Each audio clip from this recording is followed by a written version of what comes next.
menjelaskan dari hari pertama kejadian proses sudah berjalan. Saya ada di sini 1x24 jam menemani anak saya. Waktu itu saya masih di Makassar, saya pulang langsung hari itu juga saya temani anak saya di sini. Pemeriksaan semua sudah dijalankan dengan baik dan saya juga tidak mendapatkan perlakuan khusus, tetap diperiksa di tempat yang memang seharusnya. Jadi saya juga sebagai seorang ibu, saya turut berbelasungkawa. Saya tahu rasanya bagaimana kehilangan seorang anak. Ini namanya kecelakaan, bukan sebuah pembunuhan gitu loh. Dan memang siapa yang mau kena celaka itu kan tidak ada gitu. Jadi saya berharap fakta, kita berbicara masalah fakta. Saya mohon juga kepada teman-teman wartawan, kalau memang ingin berbagi bukti atau apapun, kami akan dengan kita akan bekerja sama. Jadi jangan menimbulkan hoak ataupun apapun gitu loh. Tetap ada fakta hukum yang berlaku. Nanti kalau untuk urusan hukum yang akan ngomong pengacara saya. Di sini saya tegaskan bahwa anak saya tidak lari. Yang membawa lawan almarhum Syamil dan Ananda Bayu ke rumah sakit itu saya. Anak saya yang bawa. Itu anak saya yang membawa ke rumah sakit sampai selesai semuanya. Kalau dibilang keluarga tidak ada di rumah almarhum itu tidak benar. Kakaknya anak saya yang paling besar itu ada di sana. Mulai dari rumah sakit sampai sebelum proses, sampai setelah pemakaman mereka ada di sana. Jadi mudah-mudahan semua fakta yang kita omongin ini berimbang gitu loh. Dan yang paling penting dengan korban Ananda Bayu itu juga hubungan kami baik. Tidak ada apa-apa, sampai sekarang pun kami masih ngurusin mereka. Apapun yang terjadi, ini kecelakaan. Tidak ada orang yang mau mendapatkan musibah. Dan saya mohon mudah-mudahan teman-teman semua bisa bahasanya gimana ya, maksudnya kalau memang pun ingin bukti apapun kita siap kok. Jadi kalau misal Mbak ini gimana sebenarnya, ini nanti bisa hubungin sama pengacara saya akan jelaskan semuanya. Mbak Ira, artinya yang dibicarakan oleh kakak korban yang setelah meninggal tidak ada itikat baik dari Mbak Ira dan suami itu bagaimana Mbak? Oke. Ini maaf ya Mbak. Sebenarnya pada hari pertama kami sudah di sini. Pada hari kedua saya sore itu rencana memang mau ke rumah.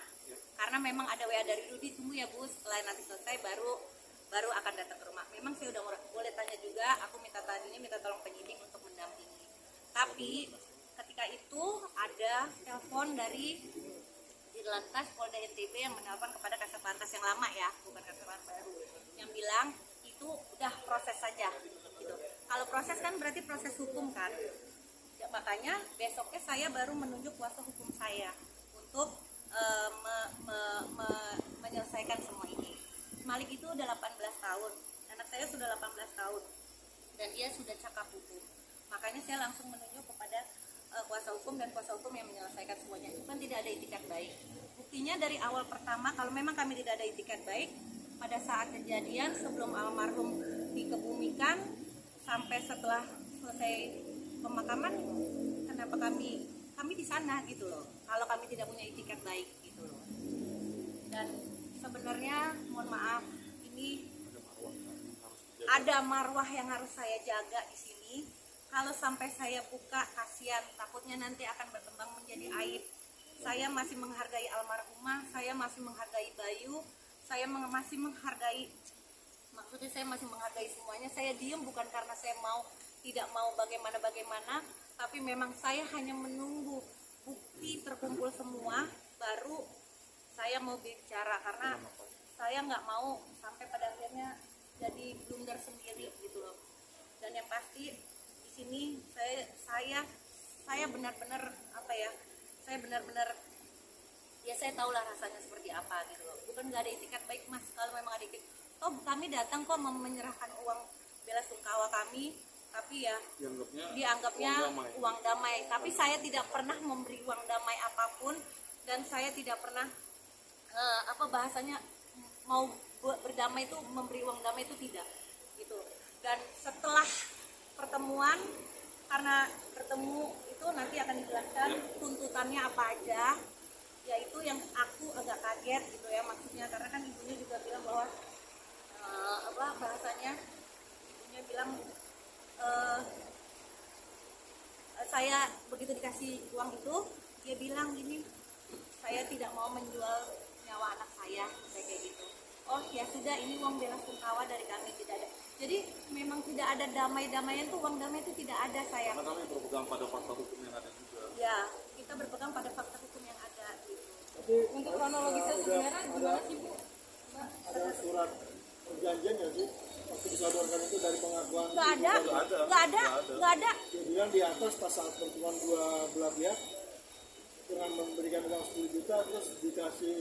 Oh bukan begitu. Jadi kalau itu adalah saya bilang begini, Bu, penyelesaian ini mau kita selesaikan secara mufakat atau mau penyelesaian proses hukum? Karena kan dari ada arahan yang mengenai proses hukum ya kan, yang ada dari Dirlantas Polda NTB disuruh proses hukum. Terus saya tanya, Ibu, kita mau proses hukum atau mau penyelesaian mufakat saja? Karena kalau kita mufakat, kita kesampingkan dulu masalah benar dan salah, kita kesampingkan dulu. Jadi kalau mufakat,